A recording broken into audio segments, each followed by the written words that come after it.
GK GS one liner समान अध्ययन के अंतर्गत हम लोग महत्वपूर्ण टॉपिकों का संपूर्ण तथ्यपरक अध्ययन करने वाले हैं। जो महत्वपूर्ण टॉपिक हैं आपके समान अध्ययन के विभिन्न विषयों के, इतिहास, राज्य व्यवस्था, सामान्य विज्ञान जिसमें बायो भी, जीव विज्ञान, फिजिक्स, केमिस्ट्री सारा सम्मिलित है, भूगोल की विषय वस्तु, पर्यावरण की विषय वस्तु और आपकी जो मिसलिनियस जीके जीएस का सेगमेंट है, सभी को लेकर यहाँ पे हम रिवीजन कर रहे हैं। तो चलिए आगे बढ़ते हैं।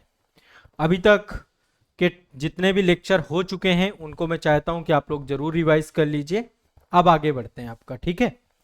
देखिए, सबसे पहले हम इतिहास की विषय वस्तु लेते हैं और इतिहास में मैंने कुछ महत्वपूर्ण पुस्तकें आप लोगों को बताई थी। आज जो है उनको लेकर के कुछ आगे बढ़ेंगे। एक तरफ आप लोग लिख लीजिए पुस्तक और दूसरी तरफ लेखक।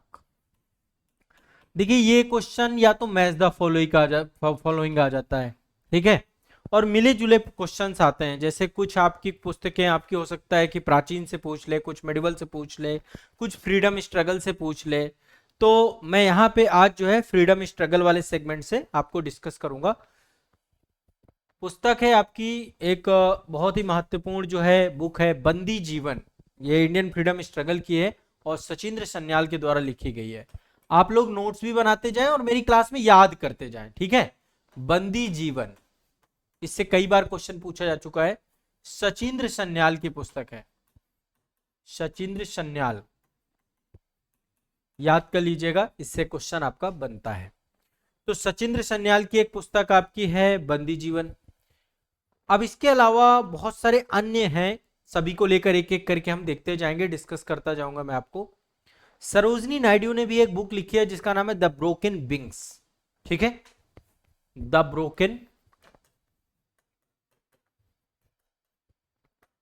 विंग्स, सरोजनी नायडू जी की बुक है।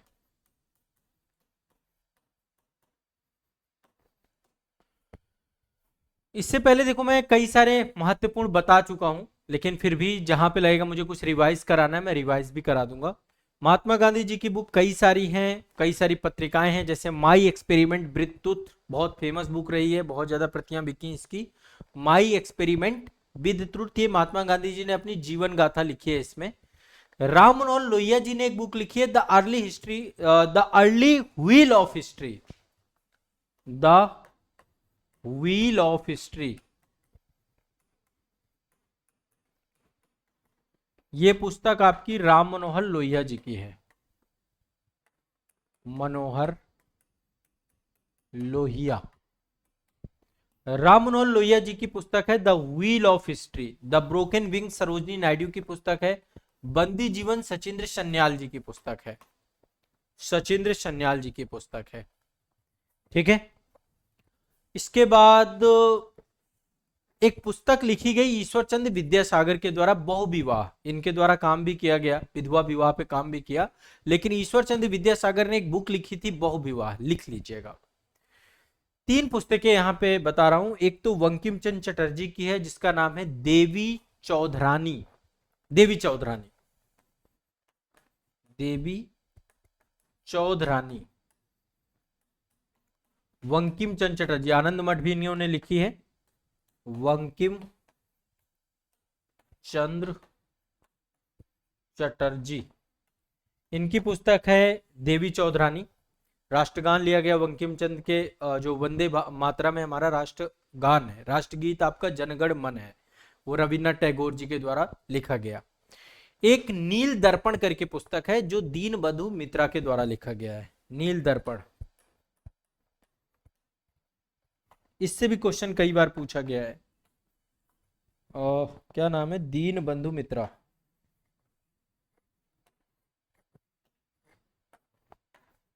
दीन बंधु मित्र, नील दर्पण, दीन बंधु मित्र, ठीक है।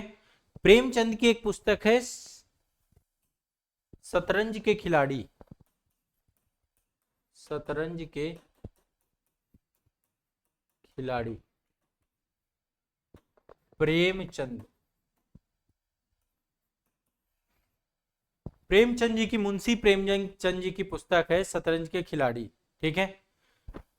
एक उपन्यास है चंद्रकांता, चंद्रकांता, इस पे बहुत सारे सीरियल एपिसोड भी बने। देवकी नंदन खत्री जी का है आपका चंद्रकांता। चंद्रकांता देवकी नंदन खत्री। देवकी नंदन खत्री जी का आपका जो है चंद्रकांता बड़ा फेमस रहा ये। देखिए, आप सभी लोगों को चाहिए कि जितने भी महत्वपूर्ण पुस्तकें हैं, चाहे वो किसी भी दौरान की रही हो, किसी भी इरा की रही हो, ये सारी पुस्तकें बहुत इंपॉर्टेंट होती हैं और ये सारी पुस्तकें आपको याद रखनी चाहिए, दिमाग में आपके होनी चाहिए। ठीक है, कोई ना कोई क्वेश्चन पूछ लेता है इससे। रविन्द्रनाथ टैगोर जी के द्वारा भी एक बुक लिखी गई जिसका नाम है साधना। साधना, गीतांजलि, गोरा, गोरा भी रविन्द्रनाथ टैगोर जी की है। गोरा, साधना, गीतांजलि। गीतांजलि के लिए 1913 में इनको नोबेल प्राइज मिला, रविंद्रनाथ टैगोर। इनके द्वारा दो देशों का राष्ट्रगान लिखा गया, बांग्लादेश और भारत दोनों को लेकर के। ठीक है, मदर इंडिया एक पुस्तक है, mother India,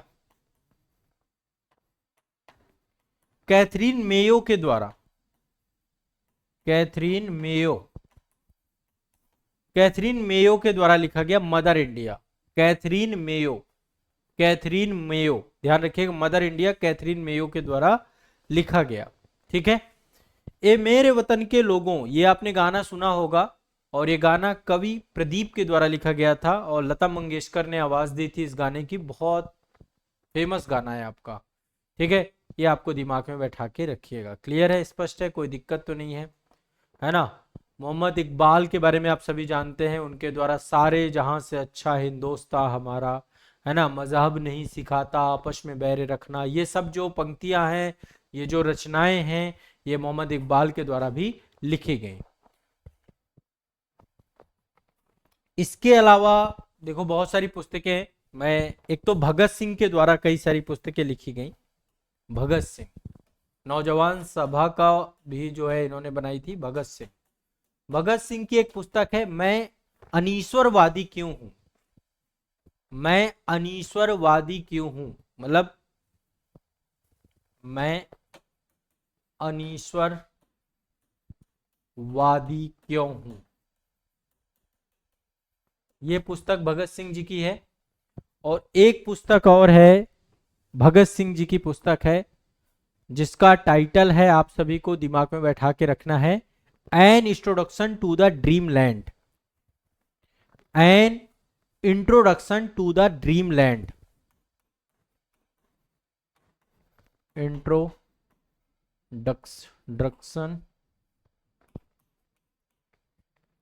to the dream land. An introduction to the dream land, Bhagat Singh की पुस्तक है। ठीक है, मैं अनीश्वरवादी क्यों हूं और an introduction to the dream land, ये भगत सिंह की पुस्तक है। क्लियर, स्पष्ट है, कोई दिक्कत तो नहीं है। एक पर्सन थे श्यामजी कृष्ण वर्मा, विदेशों में इन्होंने बहुत काम किया, विदेशों में इनके द्वारा जो है क्रांतिकारी आंदोलन को स्वरूप दिया गया। तो इन्होंने द इंडियन सोशोलॉजिस्ट एक बुक का नाम लिखा है, the Indian sociologist.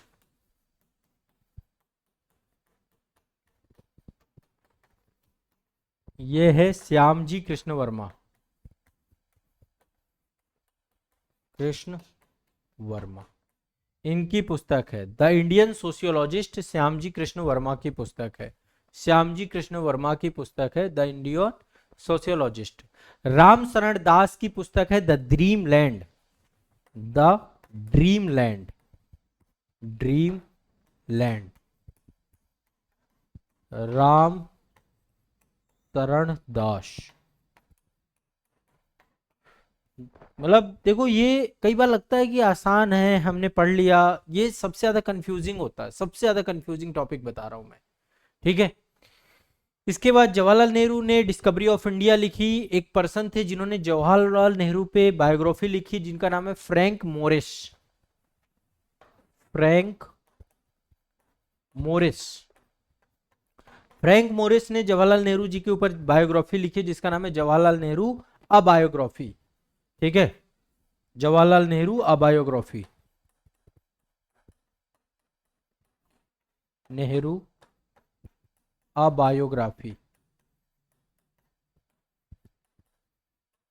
Jawaharlal Nehru a biography आपकी फ्रैंक मेरो के द्वारा लिखी गई, मोरिस के द्वारा लिखी गई। तो भगत सिंह द मतलब ये सारी आपकी कुछ बुक्स हैं, ये बुक्स मतलब याद कर लीजिए, ये परीक्षा के दृष्टिकोण से इंपॉर्टेंट है। जवाहरलाल नेहरू ने डिस्कवरी ऑफ इंडिया भी लिखी थी, एक glimpses of the world history भी लिखी है इन्होंने, glimpses of the world history, ये भी जवाहरलाल नेहरू की एक पुस्तक है। ठीक है, सरोजिनी नायडू की मैंने आपको बताया द ब्रोकन विंग, ये पुस्तक है। रविन्द्रनाथ टैगोर की साधना, गोरा, गीतांजलि, ये बताया।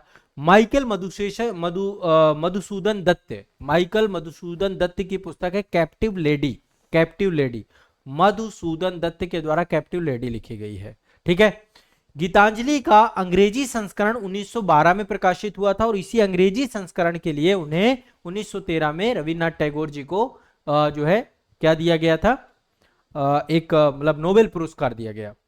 महात्मा गांधी जी की एक पुस्तक है हिंद स्वराज, हिंद स्वराज में महात्मा गांधी जी ने ब्रिटिश पार्लियामेंट को बांझ और वेश्या कहा था, बांझ और वेश्या। ये क्वेश्चन पूछ लेता है कि महात्मा गांधी जी ने किस पुस्तक में ब्रिटिश पार्लियामेंट को बांझ एवं वेश्या कहा था, वो थी पुस्तक आपकी हिंद स्वराज। हिंद स्वराज में महात्मा गांधी जी ने ब्रिटिश पार्लियामेंट को बांझ एवं वेश्या कहकर संबोधित किया, बांझ एवं वेश्या। तो ये आपको दिमाग में बैठा के रखना है हिंद स्वराज में। ठीक है, हिस्ट्री ऑफ ब्रिटिश इंडिया किसने लिखी, जेम्स मिल ने लिखी। हिस्ट्री ऑफ ब्रिटिश इंडिया का राइटर कौन है, James mill. History of British India, history of British India, James मिल की पुस्तक है। हिस्ट्री ऑफ ब्रिटिश इंडिया किसके द्वारा लिखी गई, जेम्स मिल के द्वारा लिखी गई, जेम्स मिल के द्वारा ली गई। ठीक है, my experiment with truth Mahatma Gandhi ji की पुस्तक है। लाला लाजपत राय ने भी कई सारी पुस्तकें लिखी हैं। The story of my deportation, the story of my deportation ये पुस्तक है लाला लाजपत राय की। द व्हील ऑफ हिस्ट्री ये आपका लिखा राम मनोहर लोहिया ने। बहुविवाह किसने लिखा, ईश्वरचंद विद्यासागर ने। नील दर्पण किसने लिखा, दीनबंधु मित्रा ने। प्रेमचंद जी की पुस्तकें बहुत सारी हैं, गबन, गोदान, कफन, शतरंज के खिलाड़ी, मल्टीपल बुक प्रेमचंद, मुंशी प्रेमचंद जी के द्वारा लिखी गई। चंद्रकांता देवकी नंदन खत्री के द्वारा लिखा गया। ठीक है, क्लियर है। दो किताबें और बता रहा हूं, जयप्रकाश नारायण जेपी ने दो किताबें लिखी, संघर्ष की ओर और present diary. JP Jayaprakash Narayan, Loknayak कहा जाता है इनको, नारायण, इनके द्वारा दो, संघर्ष की ओर और दूसरी है प्रिजन डायरी। संघर्ष की ओर और प्रिजन डायरी, ये दो पुस्तकें किसने लिखी, ठीक है, जयप्रकाश नारायण ने।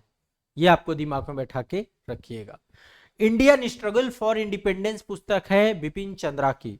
इंडियाज स्ट्रगल फॉर इंडिपेंडेंस पुस्तक है बिपिन चंद्रा की। ठीक है, बिपिन चंद्रा ने इंडियन नेशनल मूवमेंट भी लिखी है, आप लोग ये पुस्तकें पढ़ते हैं। ठीक है, इंडियन नेशनल मूवमेंट भी बिपिन चंद्रा की है, इंडियन स्ट्रगल फॉर इंडिपेंडेंस भी बिपिन चंद्रा की है, दोनों किताबें आप लोग पढ़ते हैं। ठीक है, मदर इंडिया कैथरीन मेयो के द्वारा लिखी गई है। मदर इंडिया किसके द्वारा लिखी गई है, और the first Indian war of independence Vinayak Damodar Savarkar के द्वारा लिखी गई है। The first Indian war of independence Vinayak Damodar Savarkar के द्वारा लिखी गई पुस्तक है। द फर्स्ट इंडियन जो है इंडिपेंडेंस विनायक दामोदर सावरकर के द्वारा लिखी गई है। तो ये कुछ आपकी महत्वपूर्ण पुस्तकें थी, और भी पुस्तकों की लिस्ट है, आने वाले सेशंस पे इसको हम लोग आगे डिटेल में देखेंगे। आगे चलते हैं, कुछ भारतीय संविधान से जो महत्वपूर्ण आर्टिकल्स हैं, आर्टिकल से क्वेश्चन पूछता है। फिर इसके बाद हम विज्ञान के भी कुछ टॉपिक देखेंगे। जैसा कि आप जानते हैं कि मैं इसमें आपको सब चीजें बहुत अच्छे से पढ़ा रहा हूं। अब चलते, ये तो इतिहास से जुड़ी हुई कुछ बातें थी। अब आगे चलते भारतीय राज्य व्यवस्था के प्रमुख संविधान के अनुच्छेद। अनुच्छेद, अभी बहुत सारे अनुच्छेद बता चुका हूं मैंने आपको बोलता कि सभी महत्वपूर्ण अनुच्छेद मैं आपको इस सीरीज में याद करा दूंगा, जितने इंपॉर्टेंट है, जितने परीक्षा के दृष्टिकोण से आते हैं, जितने परीक्षा के दृष्टिकोण से आते हैं वो सारे आर्टिकल आपको पढ़ा दूंगा। ठीक है, मतलब इंपॉर्टेंट सारे। चलिए देखिए, अगला आर्टिकल जो मैं आपको पढ़ाने जा रहा हूं, ठीक है, एक तो आर्टिकल आपको एक दिमाग में बैठा के रखना है 143। ये सुप्रीम कोर्ट और राष्ट्रपति जी को आपस में जोड़ता है। राष्ट्रपति सुप्रीम कोर्ट से किसी भी मामले में सलाह ले सकते हैं। उच्चतम न्यायालय से परामर्श करने की राष्ट्रपति की शक्ति है आपकी आर्टिकल 143 में। वो सलाह उच्चतम न्यायालय देगा राष्ट्रपति जी को या नहीं देगा, ये इसके लिए ना तो मतलब राष्ट्रपति जी उच्चतम न्यायालय की सलाह मानने के लिए बाध्य नहीं है। और एक चीज और समझिएगा, कई वादों में सुप्रीम कोर्ट भी स्पष्ट कर चुका कि सुप्रीम कोर्ट भी सलाह देने के लिए बाध्य नहीं है, ठीक है। लेकिन आमतौर पे जब राष्ट्रपति जी सलाह मांगेंगे, अभी राष्ट्रपति जी ने सलाह मांगी है सुप्रीम कोर्ट से, जो है 14 जो है बातें संविधान की बोली हैं कि ये मामलों में आप सलाह दीजिए। उससे जुड़ा हुआ एक सेशन में ले चुका हूं, आगे भी डिस्कस करूंगा। तो आर्टिकल 143 पावर का यूज करते हैं राष्ट्रपति सलाह मांगने के लिए, ठीक है, आर्टिकल 143। इसके बाद आर्टिकल 148 सीएजी से जुड़ा हुआ है, कैग से जुड़ा हुआ है। सीएजी नियंत्रक और महालेखा परीक्षक, ये जनरल है, आपको पता होगा, याद होगा, संवैधानिक पद है आपका। आर्टिकल 76 महान्यायवादी से जुड़ा हुआ है। आर्टिकल 148 कैग से जुड़ा हुआ है।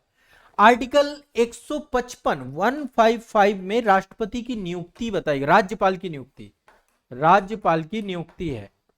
अब देखो सब नहीं बताऊंगा, जरूरी बताऊंगा। राज्यपाल की नियुक्ति कौन करते हैं? महामहिम राष्ट्रपति।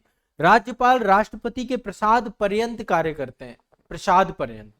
आर्टिकल 72 में राष्ट्रपति की क्षमा दान करने की शक्ति है। आर्टिकल 161 में राज्यपाल की क्षमा दान करने की शक्ति है।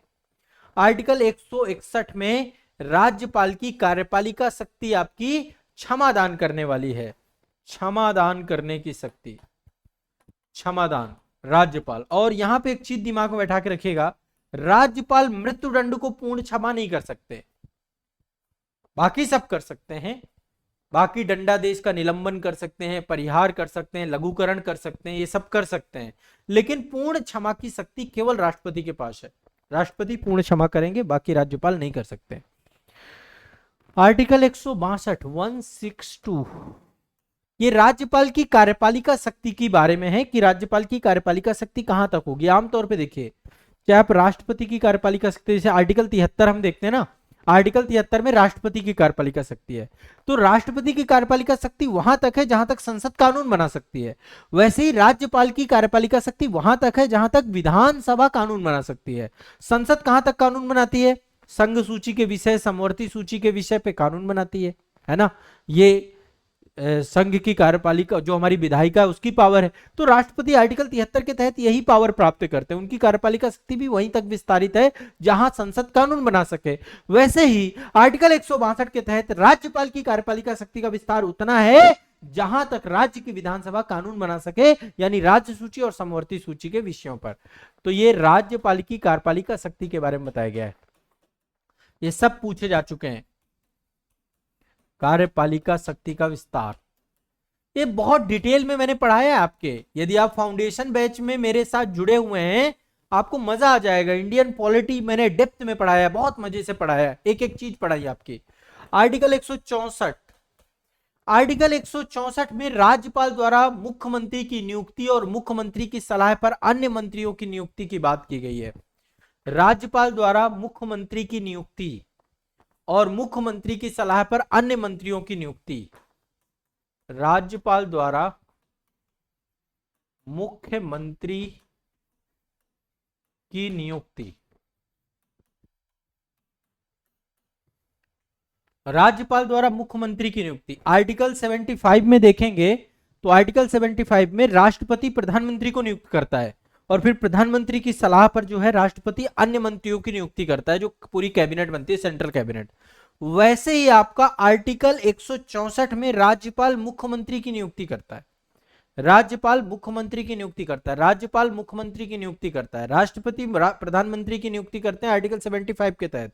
और यहां पर आर्टिकल 164 है। थोड़ा सा एक बार इंटरलिंक करके भी आपको देखना चाहिए। आर्टिकल 76 में महान्यायवादी, आर्टिकल 165 में महाधिवक्ता है। हर राज्य का एक महाधिवक्ता होता है जो उस राज्य का प्रथम विधि अधिकारी होता है, महाधिवक्ता। दिमाग में बैठा के रखिएगा, महाधिवक्ता। वक्ता, महाधिवक्ता, एडवोकेट जनरल ऑफ स्टेट, महाधिवक्ता हर राज्य में। आर्टिकल 169 विधान परिषद की बात करता है। विधान परिषद, आर्टिकल 169 विधान परिषद की बात करता है। राज्यों में विधान परिषद का सृजन और उत्साधन करने का काम आर्टिकल 169 करता है। विधान परिषद का सृजन और उत्साधन, सृजन और उत्साधन आर्टिकल 169 में विधान परिषद करता है। आर्टिकल 174 राज्यपाल द्वारा राज्य विधानमंडल का समय समय पर सत्र बुलाना, उसका सत्रावसान करना और विधानसभा को विघटित करने का अधिकार। 174 में 3 बातें हैं। राज्यपाल विधानमंडल को बुलाएगा, सत्र को बुलाएगा, उसका सत्रावसान भी कर सकता है और उसे विघटित कर सकता है, यानी आहूत करना। वहां पे राष्ट्रपति करते हैं। देखिए सदन के, संसद के, जो मैं यदि संसद की बात करता हूं तो राष्ट्रपति संसद का हिस्सा है, वैसे ही राज्यपाल विधानसभा का हिस्सा है। ठीक है, तो आहूत करना, सत्र को बुलाना को आहूत करना बोलते हैं। सत्रावसान करना और विघटन करना।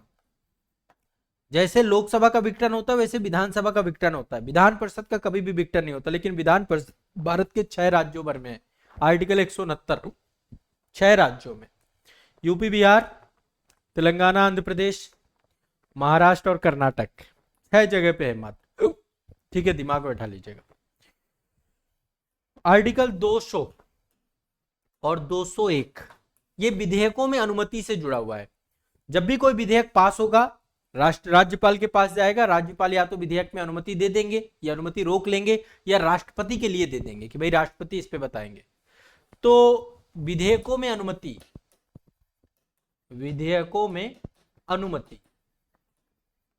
अब देखो यहां पे एक चीज और देखना, वहां पे 111 है, राष्ट्रपति 111 के तहत विधेयकों में अनुमति देते हैं। आर्टिकल 111। राज्यपाल 200 के तहत विधेयकों में अनुमति देते हैं। या तो अनुमति देंगे, अनुमति रोक लेगा, राष्ट्रपति के विचार के लिए आरक्षित कर लेगा। ठीक है, और आर्टिकल 201 में राष्ट्रपति के विचार के लिए आरक्षित विधेयक के बारे में चर्चा दी गई कि राष्ट्रपति कैसे उसको अनुमति प्रदान करेगा। तो राष्ट्रपति, जैसे मान लीजिए राज्यपाल ने क्या किया है, तो अनुमति दे दी या अनुमति रोक दी या राष्ट्रपति के लिए रिजर्व कर लिया, तो राष्ट्रपति के लिए जो रिजर्व किया गया, आरक्षित किया गया विचार के लिए, उसके लिए बात 201 में की गई है। राष्ट्रपति के विचार के लिए आरक्षित विधेयक। ठीक है, आर्टिकल 201। आर्टिकल 213, यहां पे 2 आर्टिकल याद रखिएगा, 1, 2, 3, 2, 1, 3। 1, 2, 3 तो अध्यादेश है जो कि राज्यपाल, यदि लोकसभा विश्रांति काल में है तो राष्ट्रपति अध्यादेश जारी कर सकते हैं। वैसे ही यदि विधानसभा विश्रांति काल में है, विधानसभा का सत्र नहीं चल रहा है, तो राज्यपाल अध्यादेश जारी कर सकते हैं। 123 से राष्ट्रपति, 213 से राज्यपाल, ये अध्यादेश जारी करने की पावर है, जो आपको पता होनी चाहिए। इसके बाद हाईकोर्ट चालू हो जाते हैं। अभी इतने आर्टिकल याद कर लो। देखो ये कुछ महत्वपूर्ण आर्टिकल मैंने याद कराए जो आपको, ये सारे आर्टिकल याद कर लीजिए। 143 ये परामर्श करने की शक्ति है, सुप्रीम कोर्ट राष्ट्रपति। 148 कैग, 155 राज्यपाल की नियुक्ति, 161 क्षमादान करने की शक्ति राज्यपाल, 162 राज्यपाल कार्यपालिका विस्तार, 164 राज्यपाल मुख्यमंत्री की नियुक्ति, 165 महाधिवक्ता, 169 विधान परिषद का सृजन उत्साधन, 174 आहूत करना, सत्रावसान करना और इसका विघटन करना, 200 विधेयकों की अनुमति, 201 राष्ट्रपति के विचार के लिए आरक्षित विधेयक और 213 विधानसभा में अध्यादेश से जुड़ी हुई बातें। अध्यादेश जारी करना, विश्रांति काल में राज्यपाल का अध्यादेश जारी करने की शक्ति है, सब कुछ यहाँ पे।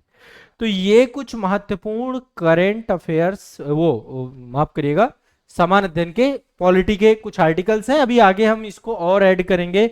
हम सारे आर्टिकल महत्वपूर्ण देख रहे हैं। 169 याद रखिएगा, 169 169 विधान परिषद से जुड़ा हुआ है। क्वेश्चन कई बार पूछा जाता है, स्टेट पीसीएस वगैरह में बहुत पूछता है, आर्टिकल से पूछ लेता है, मैच द फॉलोइंग पूछ लेता है ना। तो अपने दिमाग में बैठा के रखना है, जितना मैं आपको बता रहा हूं ये सब जरूरी है। ये सारे जरूरी हैं, याद करके रखिएगा। चलिए आगे चलते हैं, अगले टॉपिक पे चलते हैं। अगला टॉपिक मैं साइंस से ले रहा हूं। देखो साइंस में एक चैप्टर है आपका विटामिन का, और विटामिन से क्वेश्चन बहुत आता है। एक्चुअली पूरा चैप्टर है पोषण का है आपका, तो पोषण में विटामिन से क्वेश्चन बहुत आता है। ठीक है, विटामिन चैप्टर ले लेते हैं, विटामिन को एक बार रिवाइज करते हैं। साइंस में एक चैप्टर है विटामिन। विटामिन से दो तरीके के विटामिन, देखिए विटामिन एक तरीके से हमारे शरीर के लिए आवश्यक पोषक तत्व है, जो हमारे शरीर में पोषण की उपलब्धता है। उसमें कई सारे जो है, जो हम डाइट लेते हैं, जो ह्यूमन डाइट है, जो आप खाते हैं, तो खाने के बाद आपके शरीर के लिए एक तरीके से भोजन एक ईंधन का काम करता है। ईंधन लगभग ऊर्जा, ठीक है, ये ऊर्जा हमें भोजन से प्राप्त होती है। और भोजन में बहुत सारे पोषक तत्व होते हैं, कार्बोहाइड्रेट, वसा, प्रोटीन, खनिज लवण, विटामिन, जल। तो हमारे जीवित रहने के लिए, हमारे कार्य करने के लिए, हमारे विकास के लिए ये सभी आवश्यक है। ये सभी पदार्थ हमारे शरीर में ऊर्जा की उपलब्धता, ऊतकों का निर्माण, कोशिकाओं की मरम्मत करना, है ना। तो कार्बोहाइड्रेट, वसा, प्रोटीन, विटामिन, खनिज लवण, जल, ये सब कुछ हमें मिलता है, ठीक है, भोजन से। तो कार्बोहाइड्रेट की यदि हम बात करते हैं, तो कार्बोहाइड्रेट में कार्बन, हाइड्रोजन और ऑक्सीजन एक कार्बनिक यौगिक के तौर पे पाए जाते हैं आपके, कार्बन, हाइड्रोजन और ऑक्सीजन, ठीक है। ऐसे ही वसा है आपका, वसा भी आपका जो है, इसका भी बहुत बड़ा योगदान है ऊतकों के निर्माण में। तो अब विटामिन की बात करते हैं। देखिए दो प्रकार के विटामिन होते हैं, पहले होते हैं जल में घुलित विटामिन, और दूसरे होते हैं आपके वसा में घुलित विटामिन। एक तो जल में घुलित विटामिन और दूसरे हैं वसा में घुलित विटामिन।